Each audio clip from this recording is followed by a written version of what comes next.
Hello my dear students, welcome to talking text books living no child behind. हम लोगों ने हमारा chapter friction cover up कर लिया, राइट। आज है उसका टाइम रिवीजन करने का, तो मतलब पूरा चैप्टर हम गो थ्रू करेंगे, साथ ही साथ थोड़े बहुत कंसेप्चुअल क्वेश्चंस भी हम लेंगे, राइट। तो आपके लिए टोटली एक बोनस है कि आप क्वेश्चंस भी प्रैक्टिस कर सकते हैं, साथ ही साथ आप आज का पूरा चैप्टर रिवाइज भी कर सकते हैं, right. And you do know ना कि हम क्या करते हैं, we always study for the school examinations as well as the olympiad, right. तो मतलब जो भी हम लोग स्टडी कर रहे हैं उसकी हेल्प से अगर आप उसको बहुत कीनली और बहुत डीपली स्टडी करते हो हमारे साथ, तो आप लोग क्रैक कर पाओगे school examination as well as the olympiads, ठीक है। तो कोई भी एनएसओ के लिए जाना चाहता है, एनएसटीएससी के लिए जाना चाहता है, राइट, अगर कोई अपना बेस बनाना चाहता है, तो they can definitely watch these video lectures and definitely crack all the exams they want to crack, right? And if you want any DPP or study material, you can definitely access them through the Telegram channel. All you need to do is to write the code TTB08 over there and join the channel, and definitely get all the links that would be on the channel, right? So basically you will getting all the things, right? And this is the awesome team you all know. And जो लोग नए आए हैं उनके लिए मैं बता दूं that this is the team which is doing very much hard work for you all, ताकि हम आपको क्वालिटी एजुकेशन प्रोवाइड कर सके, जिसकी हेल्प से आप अपने स्कूल एग्जामिनेशंस और ओलंपियाड्स को क्रैक कर सके, अपना एक फाउंडेशन तैयार कर सके एंड बेसिकली अपने आप को प्रिपेयर कर सके for the future examinations, right. तो basically these are totally helpful and profitable classes for you all, right. तो everyone should go for it, right. अब हम आपको बताते हैं जो कि हम हर क्लास में एज अ रिचुअल फॉलो करते हैं, दैट कि भाई हम लोगों ने आप लोगों के लिए प्रिपेयर किए हैं कुछ packages, and to access those packages you have to go on this website www.talkingtextbooks.in। अगर आप वहाँ पर जाते हैं, you will be getting two types of packages. One package is the full package, जिसके अंदर जो है आपको स्टडी मटेरियल मिलेगा, आपको लाइव क्लासेस मिलेंगी, recorded and live classes definitely, right. You will be getting the homework submission feature, right. You will be getting the by weekly quizzes, you will be getting periodic test papers, so you will be getting all such things in one single package, and that is the whole package, right?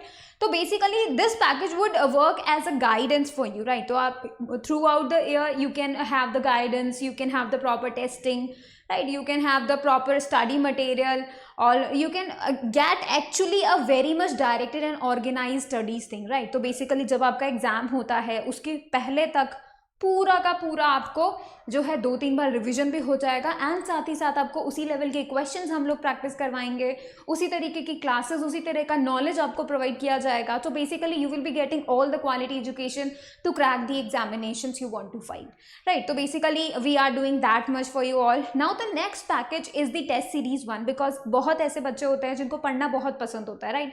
तो वो पढ़ते रहते हैं but उन्हें कोई method नहीं मिलता जिससे वो खुद को टेस्ट कर सके, राइट, कि हाउ मच उन्होंने कितना जो है एब्जॉर्ब कर लिया है, कितना कंटेंट जो है उनके लिए हेल्पफुल है, कितना उन्हें याद है, राइट। And testing is the very much good thing for you all, जिसकी हेल्प से आप पता कर सकते हो कि आपको कितना आता है, राइट। तो बेसिकली आप लोग ये देख सकते हो कि yes you can definitely go for it, and you can definitely test yourself कि where you stand in the entire nation, right, because this is the test series joined by many people from different parts of the country, right, and that's why you will be able to get a place in between all the students who join this test series, right. So that is very much beneficial.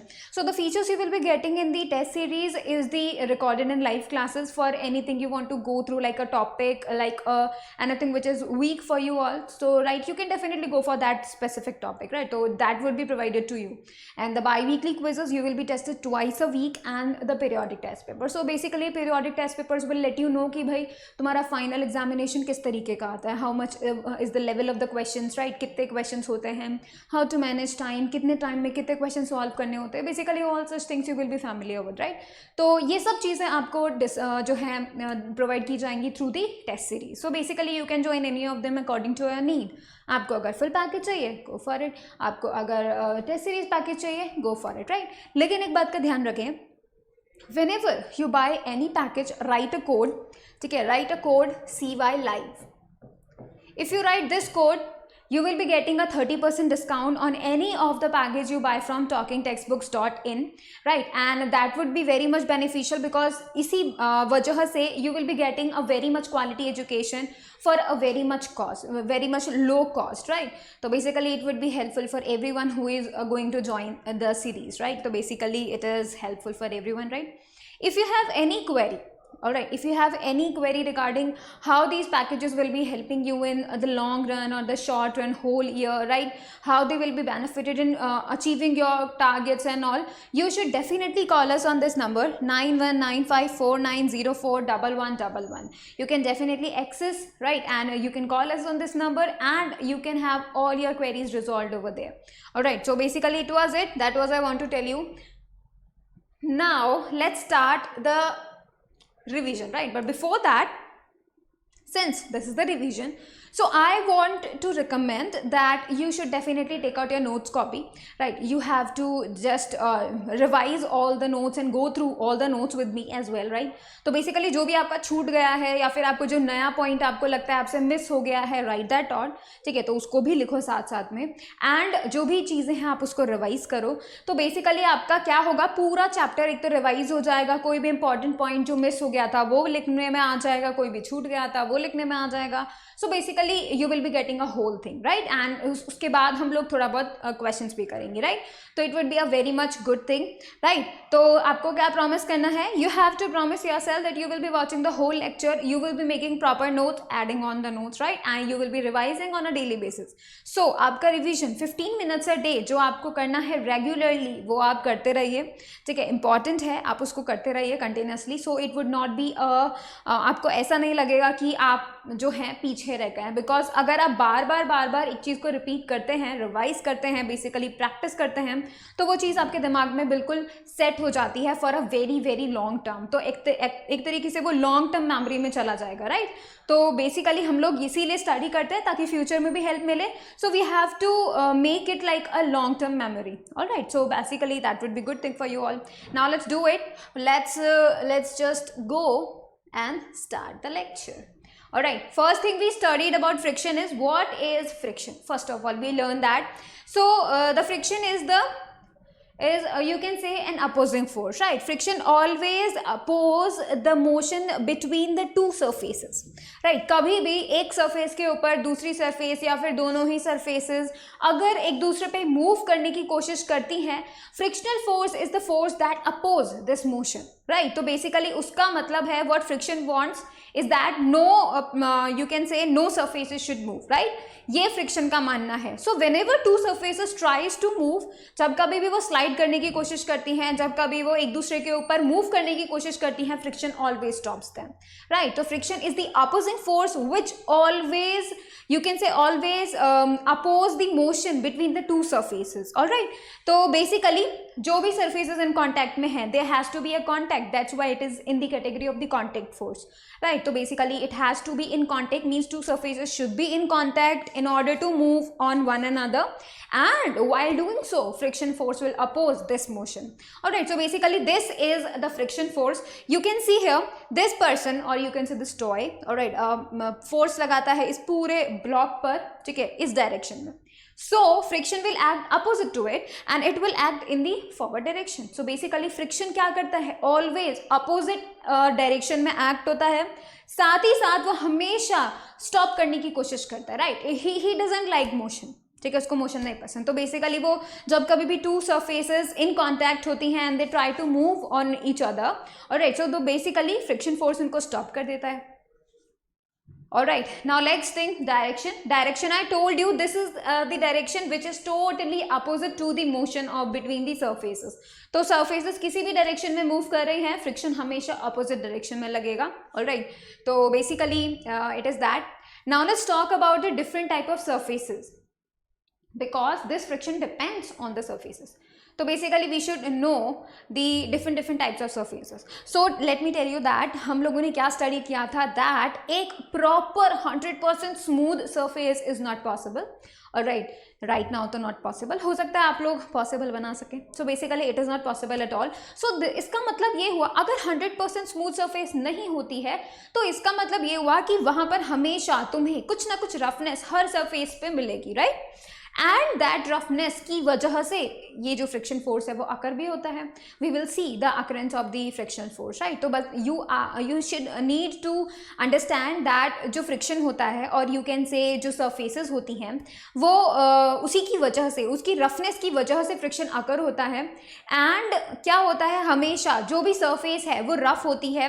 Rough होने का मतलब क्या होता है कि उसके ऊपर कुछ हिल्स एंड वैलीज होती हैं. लाइक जैसे ये देखिए, आपको दूर से ऐसे लगेगा दिस इज स्मूथ, राइट. आपको ऐसा लगेगा this is totally smooth, but actually में if we see the magnified version तो आपको दिखेगा इस तरीके के कुछ ग्रूव्स हैं, कुछ वैलीज एंड हिल्स होती हैं सरफेस पे. सो बेसिकली आपको उस वक्त जो है दिखेगा नहीं, बिकॉज बहुत सारी स्मूथ सरफेसेस होती हैं, लाइक बहुत हाईली स्मूथ सरफेसेस तक होती हैं. बट ऐसा नहीं है कि उसके सारे के सारे ग्रूव्स हट चुके हैं, because 100% smooth is not possible. Highly polish surface is possible, right. तो बेसिकली बहुत मतलब यू कैन से एट अ मैक्सिमम लेवल जो ग्रूव्स हैं, जो हिल्स हैं वो फिनिश हो गए. अगर हम किसी हाईली पॉलिश सरफेस की बात करें, जैसे कि मिरर का जो सरफेस होता है that is totally highly, you can से हाईली पॉलिश्ड, राइट. तो इसी की वजह से क्या होता है, उसके ऊपर जितने ग्रूव्स हिल्स प्रेजेंट हैं वो सभी ग्रूव्स हिल्स क्या कर रहे हैं, सभी के सभी ग्रूव्स हिल्स वहाँ पर बहुत ही कम लेवल पे हैं, राइट. बट हैं ज़रूर, और राइट है ज़रूर. सो जब कभी ज़्यादा रफ सरफेसेस आपको दिखती है तो हो सकता है कि आपको उस सरफेस पे इस तरीके के ग्रूव्स डायरेक्टली विजिबल हो with your naked eyes, right. Directly visible हो, बट ऐसा बहुत ही कम होता है, राइट, कि तुम्हें स्मूथ सरफेसेस जो है मिलती हैं, ठीक है. तो बेसिकली आप उस लेवल पे आप रफनेस और स्मूथनेस को बता सकते हैं, ठीक है. हो सकता है किसी किसी सरफेस को टच करने पे you feel smooth, but actually में उसमें ग्रूव्स होंगे, डेफिनेटली होंगे, because that is what is around us, ठीक है. All type of surfaces have some grooves and you can say hills और valleys on them, right. So देखेंगे no solid surface is perfectly smooth. This is a thing we taught कि भाई कोई भी surface perfectly smooth नहीं है, और right. This means all solid surfaces are rough. Obvious सी बात है, अगर सबकी सब स्मूथ नहीं है, कोई भी परफेक्टली स्मूथ नहीं है, तो इसका मतलब रफनेस तो है उनमें, और राइट. किसी में ज़्यादा रफनेस है, किसी में कम रफनेस है, but roughness is there. Alright, the degree of roughness varies from surface to surface. Some are rougher while some others are less. For example, road का सरफेस, ठीक है, जो बाहर रोड है जिसके ऊपर हम लोग जाते हैं, राइट. तो बेसिकली वो जो रोड है you can see it itself कि तुम्हें वो ग्रूव्स विजिबल होंगे, तो that is the very much rough surface, right. लेकिन अगर आप देखो तो आप अपने घर के मार्बल फ्लोर को देख सकते हो, that is very much polished, तो आपको ग्रूव्स विजिबल नहीं होंगे. बट विजिबल होने का मतलब ये नहीं है कि वहाँ पे ग्रूव्स नहीं है, they will be groove, but it a very much less, right. कुछ degree, right, degree of roughness for road is very much high. उसी तरीके से बोल सकते हैं degree for smoothness for the marble is very much high, right. उसका smoothness का degree बहुत ज़्यादा है और रोड का रफनेस का डिग्री बहुत ज़्यादा है. तो बेसिकली यू कैन डिसाइड कि किसी भी चीज़ का डिग्री ज़्यादा है, यू कैन से रफनेस का और स्मूथनेस का डिग्री कैसा है वो आपको पता चलेगा, राइट.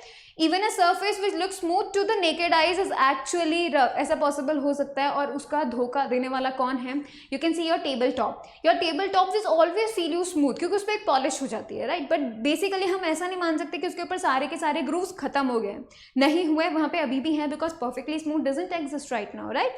तो basically we can say that in case of highly rough surfaces the surface roughness can be seen felt easily आप लोग देख सकते हैं, राइट. जैसे आप कॉन्क्रीट को देखो, कॉन्क्रीट का जो सरफेस है, ठीक है, आप उसको छू के देखो, you will feel roughness with your fingers, right. तो basically you can feel it, तो you can see it, right. इसी तरीके से रोड का रफनेस आप देख सकते हो, लाइक ऐसी बहुत सारी सरफेसेस जहाँ पे विजिबली आपको रफनेस दिखाई देगी. पर ऐसी बहुत सारी सरफेसेस भी हैं जहाँ पर आपको विजिबली नहीं दिखाई देगा, but they will be the roughness, right. They will be some grooves and all, right. Roughness of the surfaces in contact can be seen as the presence of hills and valleys and expanded view of a part of the surface is shown in the figure. इस तरीके से कुछ hills and valleys आपको नजर आएंगी हर surface पे, alright, when magnifying surfaces पे। In case of the surfaces which appear to be smooth, the surface roughness can be seen only with the help of a microscope, जो हमको दिखाई नहीं देती, लाइक हमको फील होती है, टच करने पे भी हमको फील होता है that it is smooth, right, but अगर हम उसको माइक्रोस्कोपिक लेवल पे देखें then we are able to observe the hills and valleys in that, right. तो बेसिकली ठीक है, हम लोग देख सकते हैं, ठीक है, कुछ सर्फेसेस हमें विजिबली रफ दिखाई देती हैं, विजिबली स्मूथ दिखाई देती हैं, राइट। अब देखो causes of friction.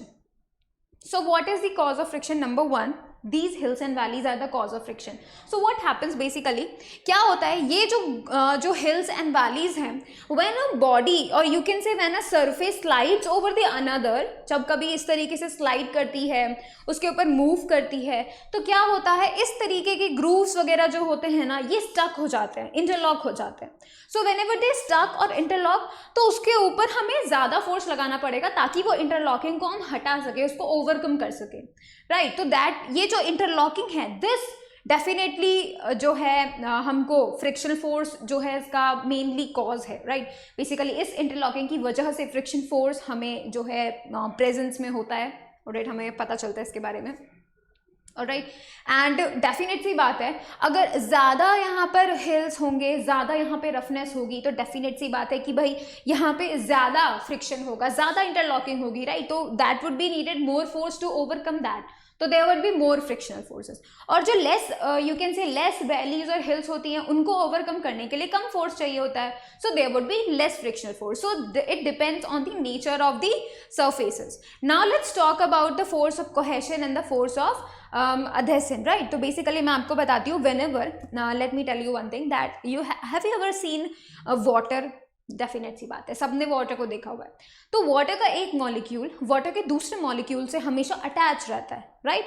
जब भी आप पानी को गिराते भी हो, ऑलराइट, व्हेनेवर इट फ्लोज, तो यू कैन सी कभी ये ऐसा नहीं होता कि एक मॉलिक्यूल जो है अलग हो गए दूर चला गया, नेवर इट हैपन्स, राइट। तो बेसिकली ऐसा क्यों नहीं होता, क्योंकि उनका जो यू कैन से उनका जो इंटरमॉलिक्यूलर फोर्सेस हैं, जिस फोर्सेस की वजह से दो वाटर के मॉलिक्यूल्स आपस में जुड़े हुए हैं, that is known as you can say the force of cohesion. Basically that is true. एक पानी का मॉलिक्यूल दूसरे पानी के मॉलिक्यूल से जिस फोर्स से अटैच है, ठीक है, जुड़ा हुआ है, जिससे वो अलग नहीं हो पा रहा है, that is the force known as the cohesion.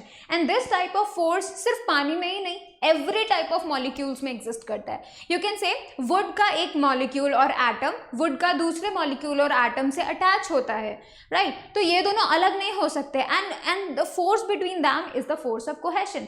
तो basically two same types of molecules के बीच में अगर हम कोई मॉलिक्यूलर फोर्सेस की बात करें, तो that would be what, the force of cohesion. लेकिन अगर हम डिफरेंट टाइप्स के मॉलिक्यूल्स की बात करें, जैसे कि व्हेनेवर जब कभी भी क्या होता है, जब आप ग्लास को यू कैन से आपने ग्लास में पानी लिया एंड यू जस्ट आपने उसको हटा दिया, ठीक है, खाली कर दो, तो व्हेनेवर यू सी दैट कि आपको अंदर से ग्लास गीला दिखाई देगा, राइट। तो what is the reason behind it, कुछ पानी ग्लास की सरफेसेस पे स्टक हो गया है, राइट। तो वहां पे क्या हुआ है, पानी का molecule is stuck to the glass का मॉलिक्यूल और ग्लास का एटम। तो आप देखेंगे पानी का मॉलिक्यूल, ग्लास का molecules are two different molecules, फिर भी वो एक दूसरे से कनेक्टेड हैं। So the force between them is the force of adhesion. और इसी की वजह से you can say whenever two different types of motion, you can say two different types of motion नहीं, to different types of molecules जब कभी भी किसी एक फोर्स से कनेक्टेड होते हैं, तो that is the force of adhesion. और इसी फोर्स ऑफ अधेशन से भी जो है फ्रिक्शन अकर होता है। Late me talk about that.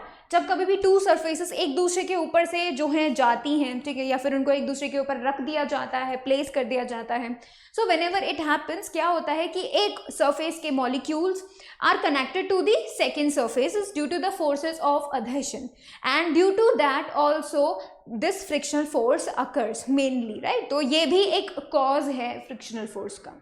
Alright, now let's talk about the types. So basically हमको पहले देखने हैं कि कौन से फैक्टर्स पे ये डिपेंड करता है। So there are 3 factors on which this friction force depend. Number 1 factor is what it is, you can say the weight of the moving body, right. तो जितना ज़्यादा वेट होगा, राइट, जितना ज़्यादा वेट होगा किसी बॉडी का, उतना ही ज़्यादा फ्रिक्शन फोर्स होगा। And you can check that with an example. How you can check that?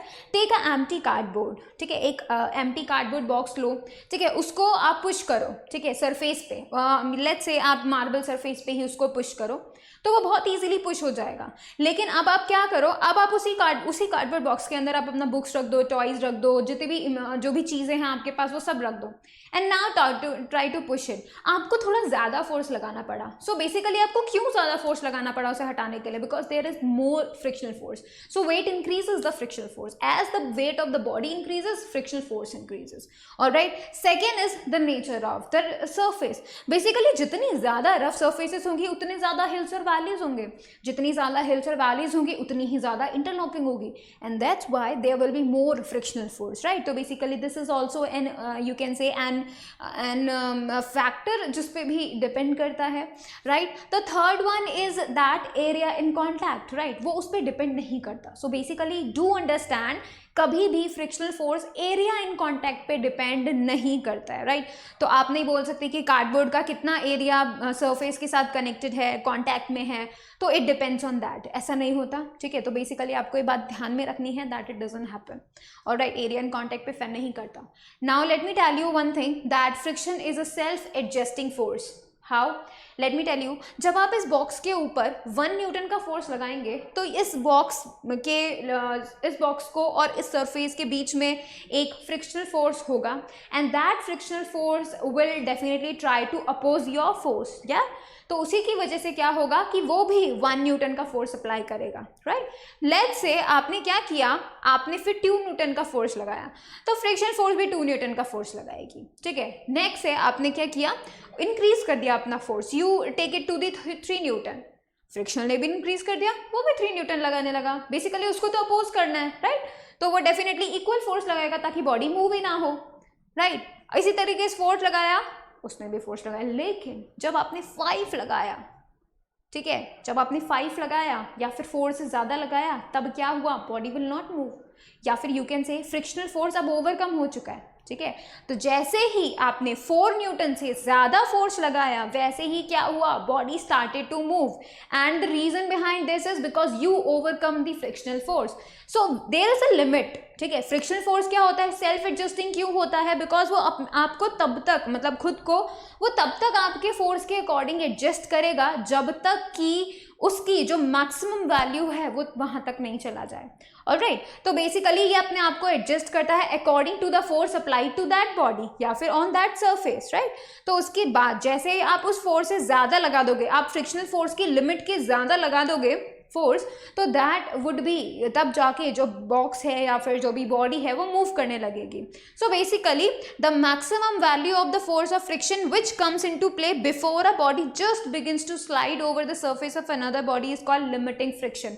मतलब वो लिमिट जिसके बाद बॉडी क्या होगा, स्लाइड करना शुरू करेगी, जस्ट स्लाइड करना शुरू करेगी, that is the limit of the frictional force, and that is known as the maximum value of the limiting friction, or you can say static friction. All right, now let's talk about the types of friction. So basically there are 2 types of friction, kinetic and the static. Kinetic भी 2 type का होता है, sliding and rolling, alright. तो basically 2 surfaces के बीच में कितने तरीके के मोशंस होते हैं वो उसी पे डिपेंड करेगा, राइट।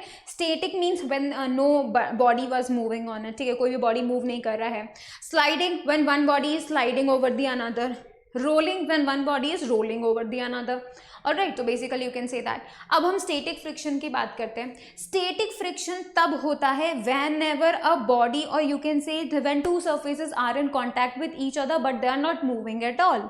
सो बेसिकली तब स्टेटिक फ्रिक्शन वहाँ एग्जिस्ट होता है, राइट। तो ये जो स्टेटिक फ्रिक्शन होता है, तो ये क्या कर सकता है, अपनी वैल्यू को इंक्रीज और डिक्रीज कर सकता है according to the force applied on the body जिसको मूव करवाने की कोशिश की जा रही है, राइट। तो हम इसको क्या बोलते हैं, स्टेटिक फ्रिक्शन बोलते हैं, और ये तब अकर होता है जब कभी भी 2 सर्फेसेस इन कॉन्टैक्ट में होते हैं but they are not moving, alright. तो इस तरीके से आप देख सकते हैं जब भी जो एक फ्रिक्शन को हम अप्लाई कर रहे हैं, व्हेनेवर आई टॉक्ड अबाउट कि भाई तुम 1 न्यूटन लगा रहे हो तो फ्रिक्शन भी 1 न्यूटन लगा रहा है, 2 न्यूटन लगा रहे हो हो तो फ्रिक्शन भी 2 न्यूटन लगा रहा है. सो दस that value 1 newton by the friction force, 2 newton by the friction force, that value is the static friction का value. Alright, so that happens whenever two surfaces are in contact and they are not moving at all. Right, अब वो value जो है जिसके बाद अगर आप ज़्यादा फोर्स लगाओगे then the body starts moving, ठीक है, तब फ्रिक्शन हो गया कम, फ्रिक्शन अपने लिमिट तक पहुंच गया. So that limiting value is known as the limiting value of the static friction and the maximum value of the static friction. Alright, तो बेसिकली जब कभी भी कोई भी बॉडी यू कैन मूव करने लगती है तो उस वक्त क्या होता है, हमेशा एक लिमिटिंग वैल्यू होती है, स्टैटिक का सबसे हाईएस्ट वैल्यू वो लिमिटिंग वैल्यू होती है और उसके ऊपर जो है बॉडी मूव करना स्टार्ट कर देती है. So the maximum force of friction when the block just starts moving is called the limiting value of static friction और लिमिटिंग फ्रिक्शन. ऑलराइट, तो आपको इस बात का ध्यान रखना है that this static friction is the maximum, number 1, ठीक है. आपको ध्यान रखना है कि क्या होता है जब कभी भी ये स्टैटिक फ्रिक्शन अपना मैक्सिमम वैल्यू पे पहुंच जाता है तो उसको हम क्या बोलते हैं, limiting value of the static friction या फिर लिमिटिंग फ्रिक्शन. ऑलराइट, तो basically such things are definitely needed. F static को मतलब एफ को हम एस से शो करते हैं, राइट, एफ एस से शो करते हैं स्टैटिक फ्रिक्शन को. Alright, so definitely this is it. Next is the sliding friction. So whenever a body slides over the another, then sliding frictions comes into play and this friction is less than the static friction. Alright, so basically you need to do like normally it can be said definitely कि वो static से कम होता है तो definitely कम force आपको लगाना पड़ेगा to move a body over the another, right. तो एक बार अगर एक बॉडी को मूव करवा दिया गया, ठीक है, एक बार अगर लिमिटिंग फ्रिक्शन के क्रॉस हो गया तो फिर वो इजीली जो है मूव करेगी, तब उसको कम फोर्स लगाना पड़ेगा. तो दैट्स वाई स्लाइडिंग फ्रिक्शन जो है कम फोर्स लगाते हैं. Alright, and this is totally less than the static friction. Alright, now the third one is the rolling one. जब कभी भी एक सरफेस दूसरी सरफेस के ऊपर रोल कर रही है, alright, that is the rolling friction. And rolling तो बहुत ही कम होता है, राइट, रोलिंग का वैल्यू सबसे कम होता है. ऑलराइट, ये तभी होता है जब कभी भी जो यू कैन से व्हेनेवर एक सरफेस के ऊपर जो है दूसरा सरफेस से मूव कर रहा होता है, राइट. तो बेसिकली रोल कर रहा होता है, हम उसमें देख सकते हैं, आप यहाँ पे देखो स्लाइडिंग फ्रिक्शन में आप बहुत फोर्स लगाना पड़ रहा है but rolling is so much easy, right. So you can definitely say that, ठीक है, बहुत ईजिली आप लोग मूव करवा लोगे. जैसे आप बोल सकते हो कि भाई किसी भी एक बॉक्स को स्लाइड करवाना, पुश करके स्लाइड करवाना इज वेरी मच डिफिकल्ट, लेकिन अगर उसके टायर्स होंगे, रोल्स, अगर वो रोलर्स पे होगा तो it is so much easy to push that object और to displace that object, right. तो बेसिकली हम लोग ऐसा कह सकते हैं. अब आप इस ग्राफ को देखो, ये ग्राफ आपको तीनों फोर्सेस से, तीनों फ्रिक्शन फोर्सेस से रूबरू कराएगा and this will tell you कि भाई कितना वैल्यू होता है. जैसे आप देखेंगे स्टैटिक फ्रिक्शन, आपने देखो that is the friction force and that is the applied force. जैसे जैसे आप अप्लाइड फोर्स बढ़ा रहे हैं स्टैटिक फ्रिक्शन भी इंक्रीज हो रहा है, राइट. तो जैसे जैसे आप फोर्स बढ़ा रहे हैं वैसे वैसे स्टैटिक फ्रिक्शन भी बढ़ रहा है, बढ़ रहा है, बढ़ रहा है up to a limit, and after that limit the value decreases and the value decreases and there is a constant value which is less than the static one. static का जो highest value जो limiting है, ठीक है, वहाँ पर क्या होता है, यहाँ पर एक तो बॉडी का मोशन स्टार्ट होता है, राइट, एंड यहाँ से फिर कम फ्रिक्शन का फोर्स हमें लगाना पड़ता है and that goes off for the constant one, तो वो हमेशा कांस्टेंट ही रहेगा, राइट. तो that's how you can definitely से भाई इस तरीके से friction force depends on the applied force. Alright, तो फिर अब हम देखते हैं रोलिंग फ्रिक्शन के बारे में, that how it happens. So whenever a body rolls over the another, क्या होता है, at the point of contact there is a you can say a little bit of whenever we talk about that. तो क्या होता है जब कभी एक बॉडी रोल कर रही है at the point of contact, क्या होता है, because of the weight of the body there is a little bit of you can say deformation of the surfaces. तो बेसिकली वहाँ पे एक तरीके से एक दम वहाँ पैदा हो जाएगा, राइट, और it will create a inclines in front of it. कैसे, let me tell you that like this. Alright, so basically आपको यहाँ पे देखना होगा that whenever a roller, a tyre, a ball whenever rolls over a surface, तो वो क्या करती है, सरफेस को लिटिल बिट उसका शेप चेंज हो जाता है. ऑलराइट, जनरली ये जो शेप चेंज होता है this depends on the hardness of the surface. Also this depends, right, on the hardness of the surface definitely, and it is also mostly invisible to us because whenever you can say a vehicle okay, you can say it moves on the road, we cannot see any deformation on the road, right. तो basically ये जो deformation होता है बहुत ही less level पे होता है, मतलब बहुत ही ज़्यादा कम होता है, you are not able to observe it even. और अगर बहुत ज़्यादा हैवी हो जाता है व्हीकल तब ज़रूर हम लोग ऑब्जर्व कर सकते हैं, राइट। तो आप देखेंगे जैसे ही ये डिप्रेशन यहाँ पे क्रिएट हुआ, डिफॉर्मेशन क्रिएट हुआ, उसके बाद क्या हुआ, there is a, you can say there is an incline plane in front of that, right. ये इंक्लाइन प्लेन क्या होगा, अब जैसे जैसे रोलर आगे जाएगा, यू कैन से जैसे जैसे व्हील आगे जाएगा वैसे वैसे क्या होगा, this incline plane will move forward, alright. और जो लास्ट में पीछे में क्या होता जाएगा, ये डिप्रेशन फिनिश होता जाएगा, ठीक है। मतलब ये depression will move forward, this incline plane will move forward with this wheel, alright. और जैसे जैसे व्हील आगे जाता जाएगा पीछे का डिफॉर्मेशन फिनिश होता जाएगा। So basically that's what happens, because उस पर क्या होता है, उस पर हम लोग ऐसा बोल सकते हैं कि जो सरफेस है, राइट, तो देयर इज डेफिनेट सी बात है, सरफेस के ऊपर मूव कर रहा है and this type of thing is happening, तो सरफेस का हार्ड होना भी ज़रूरी है। And that is the reason कि हम किन्हीं किन्हीं टायर्स को बहुत ही यू कैन से बड़ा बनाते हैं, जिसका एरिया एंड कॉन्टेक्ट ज़्यादा होता है, ठीक है। हम ऐसे बहुत सारे टायर्स को हम लोग ऐसे बनाते हैं।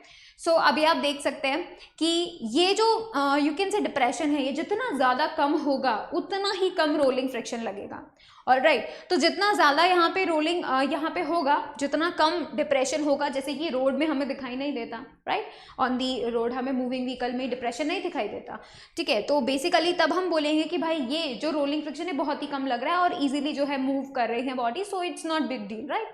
बट कभी कभी बहुत ज़्यादा अगर हो जाता है तब हमको दिक्कत हो सकती है, और right, because there will be more rolling friction, more case of rolling friction, right. तो basically that's why we do it. अब देखो रोलिंग फ्रिक्शन की एग्जाम्पल्स क्या, ये मेनली तो इसका टायर्स का एग्जाम्पल है, because that is the round in shape and just because of that कि भाई rolling friction is less, that's why the tyres are you can say the circular, alright. So what happens कि भाई जब कभी भी ज़्यादा requirement होता है, लेट्स से आपके इस टायर में लेट्स से एयर प्रेशर कम है, ऑलराइट। अब जब एयर प्रेशर कम है तो कंडीशन कुछ इस तरीके की होगी, राइट। अब जब ये कंडीशन कुछ इस तरीके की होगी, there is more contact, right. तो बेसिकली हम लोग क्या बोलेंगे, there would be very much you can say more you can say the weight, right, and that's why आपको कैसा फील होगा, like you will be like having very much uncomfortable, right. तो आपको ब्रेक सप्लाई करने में बहुत problem होगा, right, and आपको गाड़ी को स्टॉप करने में बहुत प्रॉब्लम होगा, आपको उसको मूव करने में बहुत प्रॉब्लम होगा। Basically rolling friction increases when such type of conditions occurs, so make sure air pressure is you know at the optimum level, right. And basically जब कभी भी एयर प्रेशर ज़्यादा होता है, let's say in the opposite scenario, जब कभी भी air pressure tyres में ज़्यादा हो जाता है तब क्या होता है, वहाँ पे रोलिंग फ्रिक्शन बहुत ही कम होता है। So you can definitely face you can say a bumpy ride, alright, so where you will be like every single time you will be jumping up, right. तो इस तरीके से हम लोग डेफिनेटली देख सकते हैं that there has to be an optimum air pressure inside these tyres, right, because these wheels basically. Second you can see भाई कि जो ट्रेन्स होती हैं, राइट, उनका अगर आप टायर्स देखें तो they are made up of metals, right. So basically metals are totally hard, so there will be so much less rolling friction over there, and this is why they can move very fast, right. Basically this is the reason trains moves very fast, right, because they have the iron you can say wheels and also the iron track, right, basically। अब आप देख सकते हैं you can definitely say भाई हमारे जो you can say luggage होता है उसके अंदर जनरली जो है टायर्स एड ऑन कर दिए, पहले नहीं होते थे ऐसे बट अब होते हैं ऐसे। सो ऐसा रीज़न क्यों है, because rolling friction is less, so basically हमारा काम आसान हो जाएगा to pull any object, to push any object, right. तो उसके लिए भी जो है रोलिंग फ्रिक्शन लगाया गया है, रोल्स लगाए गए हैं बेसिकली, राइट।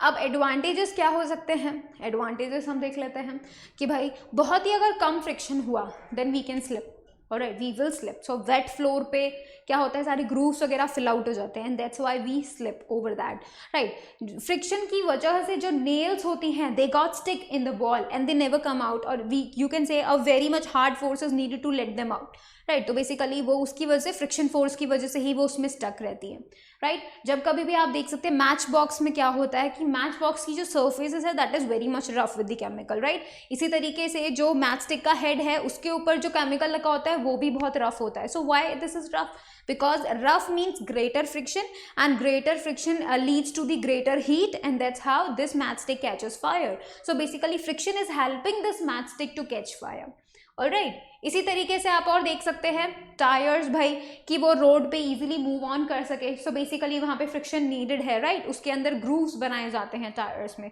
तो basically this is also helping us, आपको लिखने में हेल्प करता है, राइट, अगर आपका पेपर ज़्यादा स्मूथ होगा then the nib of the pen will slip out. Already you are not able to write anything on the paper, so basically there has to be some roughness on the paper so that you can write very much easily. All right, or you can definitely say the brakes, right, brakes में जितना you can say there would be a need of friction कि आपका जो you can say vehicle है वो stop हो सके by the applying of brakes, right. तो definitely you can see. Now there can be some disadvantages and let's look at them. ठीक है, number one you can let see that कि भाई just because of this friction the machinery parts जो होते हैं उनके अंदर सारे ग्रूव्स फिनिश हो जाते हैं, बिकॉज देयर इज स्लाइडिंग, जो पार्ट्स होते हैं वो एक दूसरे के ऊपर स्लाइड करते हैं continuously over and over again, and this reduces the grooves or hills or valleys on them, so this make them smooth, and due to that what happens, there is very much less work over there on their parts will get, you can say, वो function नहीं करते उतना properly, so there has to be some friction over there, so their work जो है पूरा machine खराब नहीं हो for that reason, right. You can also see the soles of the shoes also get worn out just because of the friction. When we walk there is a friction between the earth and our shoe sole, right. So basically due to that friction heating occurs, and for that all the grooves and all they are just worn out, right. You can also see the forest fires are there because of the roughness of the trees trunks, right. So basically it happens, and the most important thing is all energy is wasted on overcoming friction. That is the very much thing, but it is simply we can say ki it is also helpful for us. It can be a friend and it can be a foe, right. So basically we need optimum amount of friction in our life, right. Now let's see how can we decrease the friction. To decrease the friction, number one step is to polish the surfaces, right. While polishing the surfaces we are going to reduce the hills and valleys present on the surface, right. So basically that's how we are going to decrease the friction.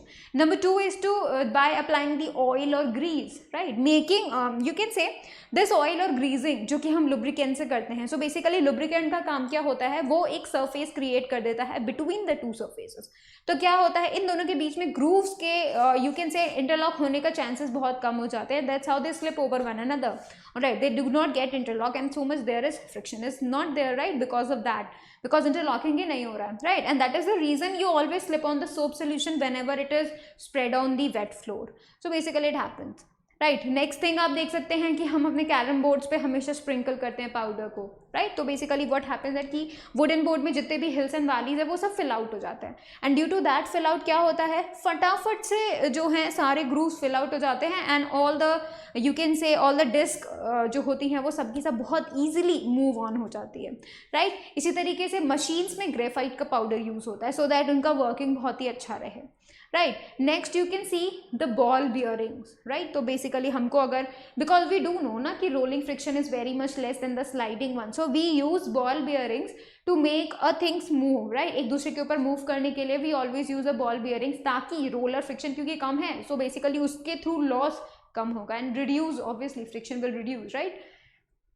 Alright, by the stream lining. तो basically जब कभी भी कोई भी body move कर रही है either in air either in water, तो उसके अंदर कम से कम फ्रिक्शन लगे. To reduce that friction we can make the shape as in the streamline shape. तो you can definitely see it, right. तो इस तरीके से भी हम फ्रिक्शन को रिड्यूस कर सकते हैं. Now let's talk about some ways by which we can increase the friction. Number one, by increasing the roughness, right. Basically that's the good one. Roughness अगर हम जो है इंक्रीज कर देते हैं तो डेफिनेट सी बात है ग्रूव्स इंक्रीज होंगे, लाइक जो हिल्स और वैलीज इंक्रीज होंगी, so they will interlock and there will be more friction. So if you want to increase the friction, increase the roughness of the surfaces, right. Next you can set the increase the mass of the object. I told you how it affects the mass of the object, right. Next you can say that by making grooves, make more hills and valleys, make more grooves, you can definitely make the more and more friction over there, right. Or now let's talk about the friction due to fluids, and fluid include air and liquid, all right. So basically you can say the gases and the liquids, and the very common gas is air and the very common liquid is water. That's why we are going to talk about the liquid and water.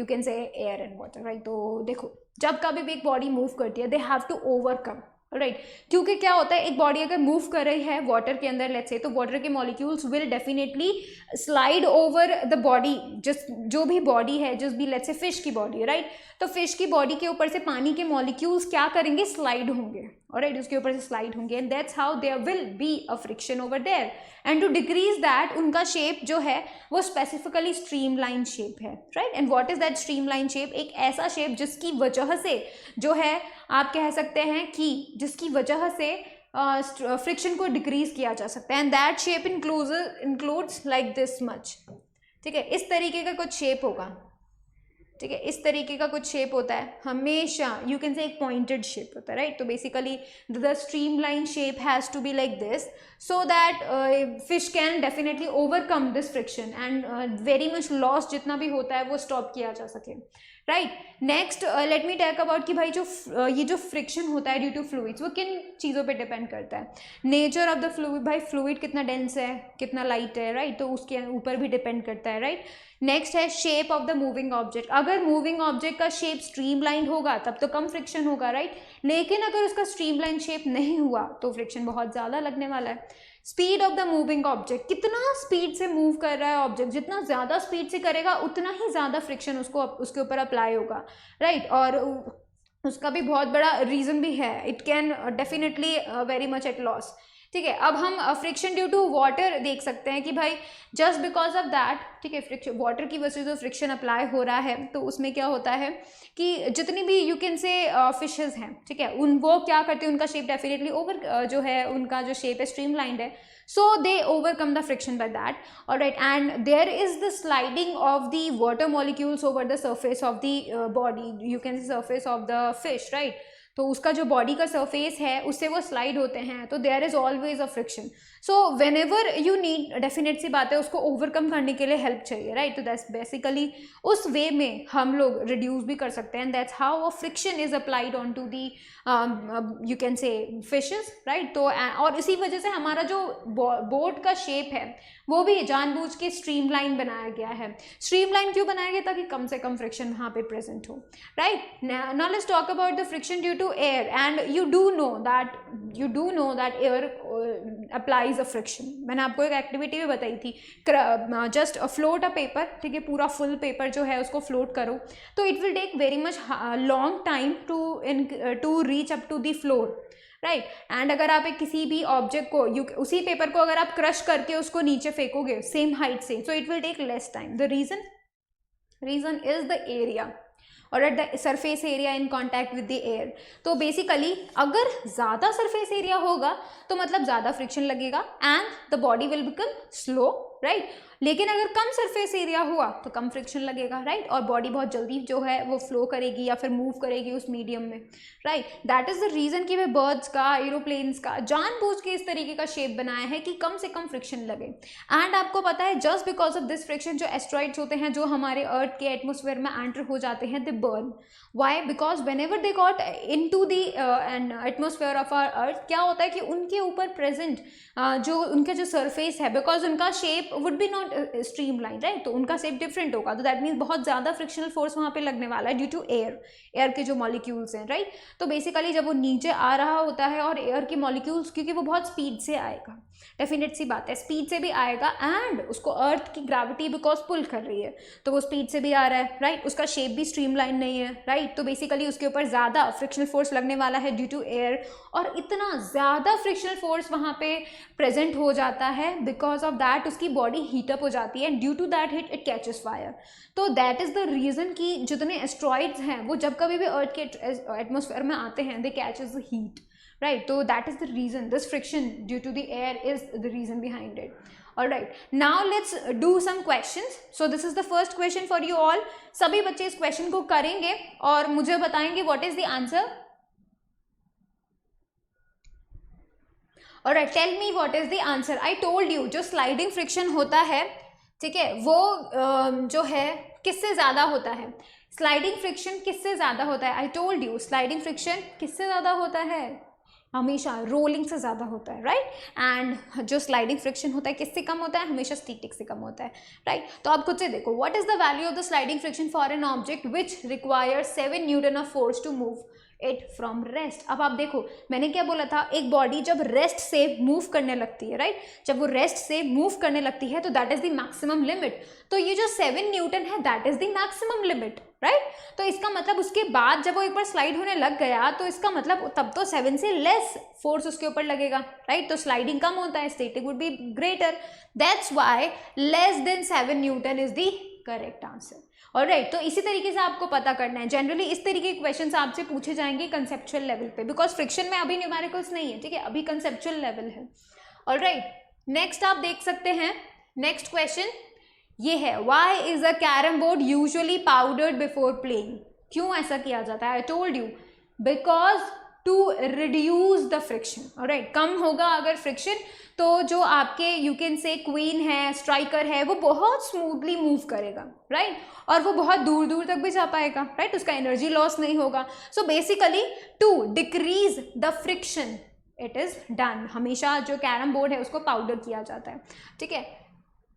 Now, question number 3, what is the frictional force exerted by fluids called? I told you, fluids जो pressure लगाती हैं, you can say not the pressure, frictional force जो लगाती हैं, that is known as the drag. All right, that is known as the drag. बल्कि ये drag आप खुद भी फील कर सकते हैं। Try walking inside the swimming pool. जब आप स्विमिंग पूल के अंदर वॉक करने की कोशिश करोगे ना, यू विल फील लाइक कि जो वाटर है उस स्विमिंग पूल में that is very much pushing you in the back, right, आपको अपोजिट डायरेक्शन में पुश कर रहा है। आप जिस डायरेक्शन में मूव कर रहे हो वो आपको अपोजिट डायरेक्शन में पुश कर रहा है, and that very much heavy, you can say very much forcefully you have to move. तो यही चीज आपको पता चलेगा that there is a drag over there which is overcoming you to moving forward, right? So now let's move on to the next question, and that is, in the decreasing order of magnitude, which of the following is correct? Decreasing order, that means greater, then less, then less. All right, so which one is the greater? I told you static is the greater, and then sliding, and then rolling. So basically static, all right, and then what? Static और static, that means ए और D option तो cancel हो गए, हमारे पास बचा B option और C option. Then क्या होना चाहिए? स्लाइडिंग होना चाहिए, एंड देन सबसे लेस रोलिंग होना चाहिए। So option B has to be the correct one. Alright, अब हम क्वेश्चन नंबर 5 को देखते हैं। Why are tyres made circular in shapes? उनको सर्कुलर इन शेप्स क्यों बनाया जाता है? What is the reason behind it? Let's see. It is easy to inflate circular tyres. Really? Rolling friction is less than the sliding friction. That can be the reason. Circular tires dissipate less heat. Circular tires easily slow down or stop a vehicle. That is not the correct one. देखो हमेशा circular क्यों बनाया जाता है? Because they has to decrease the rolling friction. And while rolling, you do know that rolling friction is very less among the static and the sliding friction. So that's why we are going to say that rolling friction is very much less. Alright. Question number 6 पे देखते हैं। Which of the following is a measure of the force required to keep an object moving with the same speed? कौन सा ऐसा force है जो कि require होगा कि बॉडी सेम स्पीड से मूव करती रहे, सेम स्पीड से मूव करती रहे? तो यू कैन डेफिनेटली से भाई कि वहाँ पे ये बता सकता है कि भाई किसी भी एक बॉडी मूव को अगर हम सेम स्पीड से रख रहे हैं तो इसका मतलब कंटिन्यूसली फ्रिक्शन को जो है ओवरकम किया जा रहा है, राइट। तो अगर किसी बॉडी को कंटिन्यूसली मूव करना है तो there has to be the rolling one, right, rolling friction has to be there. So basically हम लोग जो बोल सकते हैं that is not rolling, static, limiting और द स्लाइडिंग फ्रिक्शन, ठीक है। तो we will be saying the sliding friction, और there has to be, because static तो वो क्या होता है कि वो बॉडी को मूव करवाता है, राइट, वो स्टार्ट करता है। एक बार अगर बॉडी मूव हो गई तो it will continue to move, and that why sliding friction is there, right. तो basically we can say that what is the measure of the force, ठीक है। क्वेश्चन नंबर 7 देखते हैं। Which of the following activities will not be possible in the absence of friction? Friction के absence में कौन सी ऐसी bodies हैं, मतलब यू कैन से कौन सी एक्टिविटीज हैं कि वो जिनके एब्सेंस में यू कैन से कि भाई जिनके एब्सेंस में आप नहीं कर पाएंगे ये सब फ्रिक्शन के एब्सेंस में। Like holding a glass, do you need friction in holding the glass? Yes you do need. How to do that? जब कभी भी आप प्रेस करते हो तो आपकी जो यू कैन से आपका स्किन का सरफेस एंड ग्लास का जो सरफेस है, ये दोनों सरफेस क्या करते हैं? एक दूसरे के ऊपर रहते हैं, right, they are in contact. So whenever you touch, you hold the glass, so what is happening over there, friction क्या करेगा, मूव नहीं करने देगा. Alright, so basically friction is there जो कि मूव नहीं करने दे रहा है, तो वो आपको ग्लास को जो है स्लिप नहीं होने दे रहा है, राइट. तो दैट्स वाई होल्डिंग ग्लास में तो चाहिए friction, right. Writing on a paper में आई टोल्ड यू कि वहाँ पर भी फ्रिक्शन चाहिए, वरना आपका पेन बार बार स्लिप होता जाएगा. Sitting on a chair, yes we do need, right. So basically all of the above are the correct answer, right. Now let's talk about the 8th one. When a coin and a feather are dropped simultaneously from the same height, the coin strikes the ground first. Why? ऐसा क्यों होता है? Because I told you there is less much frictional force acting on that, right. So we can say that gravitation is less. No, not at all. Gravitation always works same on all the object. Mass of the coin is less. No. ठीक है. Magnetic force is stronger in the case of the coin. No. So we is going to write the frictional force is very much less in the case of coin because वहाँ पे क्या होगा, less surface area होगा in contact, right. Now let's move to the next question. So basically this is the question. अब क्या हो रहा है, pushing force forward हो रहा है, ठीक है, y backward जा रहा है, ठीक है. तो basically you can say that हमें x and y को आइडेंटिफाई करना है. सो जो बच्चे फ्रिक्शनल फोर्स जानते हैं वो सीधे सीधे बोल देंगे y is the frictional and pushing force is the, you can से सिंपल फोर्स, राइट. तो यू कैन डेफिनेटली से ये तो x बताता है मोशन, पुशिंग फोर्स की वजह से दिस विल मूव फॉरवर्ड, तो there will be the B option is correct, right. तो basically motion and friction would be the correct answer. y opposite direction में है, that's why it is friction, right. So that's how we can solve all the questions. So thank you so much for watching the video. Please like it, share it, subscribe it. You can definitely know now what is friction, how to deal with it, all types of questions and all the basic knowledge you need to understand friction. So basically thank you so much for watching the video. If you have any query, you can definitely comment in the comment section. Thank you so much.